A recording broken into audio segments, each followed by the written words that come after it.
अमड़ मूंखे पंहिंजन जो अरमान आहे। अमड़ मूंखे पंहिंजन जो अरमान आहे। हयो पीर मुर्शिद सिधो कान आहे। हयो पीर मुर्शिद सिधो कान आहे। अमड़ मूंखे पंहिंजन जो अरमान आहे। अमड़ मूंखे पंहिंजन जो अरमान आहे। हयो पीर मुर्शिद सिधो कान आहे। हयो पीर मुर्शिद सिधो कान आहे। सुबह शाम मूंखे हया डंग ज़ालिमा हवेलीअ में कई लुटिया नंग ज़ालिमा। सुबह शाम मूंखे हया डंग ज़ालिमा हवेलीअ में कई लुटिया नंग ज़ालिमा। ही वहशी दरिंदो छाजो खान आहे। ही वहशी दरिंदो छाजो खान आहे। हयो पीर मुर्शिद सिधो कान आहे। अमड़ मूंखे पंहिंजन जो अरमान आहे। अमड़ मूंखे पंहिंजन जो अरमान आहे। हयो पीर मुर्शिद सिधो कान आहे। हयो पीर मुर्शिद सिधो कान आहे। वहशन सां सारी भरियल हुई हवेली। हया डंग ज़ालिमा हुयसि मां अकेली। वहशन सां सारी भरियल हुई हवेली। हया डंग ज़ालिमा हुयसि मां अकेली। सूरन में मुंहिंजी सजी जान आहे। सूरन में मुंहिंजी सजी जान आहे। हयो पीर मुर्शिद सिधो कान आहे। हयो पीर मुर्शिद सिधो कान आहे।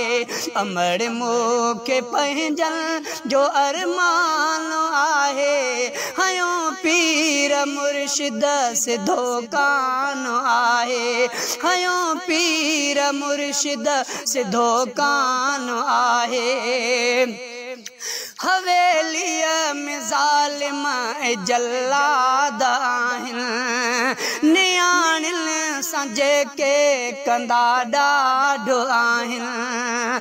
हवेलीअ में ज़ालिम जल्लाद आहिनि। नियाणियुनि सां जेके कंदा ॾाढो आहिनि। बुरो तिन जो बुछड़ो ही ख़ानदान आहे। बुरो तिन जो बुछड़ो ही ख़ानदान आहे। हयो पीर मुर्शिद सिधो कान आहे। अमड़ मूंखे पंहिंजन जो अरमान आहे। हयो पीर मुर्शिद सिधो कान आहे। न ज़ालिम खे मूं ते अमड़ रहम आयो। उन्ही पीर मुर्शिद सजो तरो तपायो। न ज़ालिम खे मूं ते अमड़ रहम आयो। इन्ही पीर मुर्शिद सजो तरो तपायो। ज़ाहिर में ज़ालिम त इंसान आहे। हयो पीर मुर्शिद सिधो कान आहे। हयो पीर मुर्शिद सिधो कान आहे। हवेली में न्याणियूं ॿुधे को लटा लीड़ू अखियुनि सां ॾिसे को। हवेली में न्याणियूं जुदाऊं ॿुधे को लटा लीड़ू अखिन सां ॾिसे को जवानियूं सड़न थियूं को शमशान आहे हयो पीर मुर्शिद सिधो कान आहे अमड़ मूंखे पंहिंजन जो अरमान आहे अमड़ मूंखे पंहिंजन जो अरमान आहे हयो पीर मुर्शिद सिधो कान आहे हयो पीर मुर्शिद सिधो कान आहे ॾिसी छॾे पीरन जा तूं पिरकार गम दिल गंदा थी गंदन जा हा किरदार गम दिल ॾिसी छॾे पीरन जा तूं पिरकार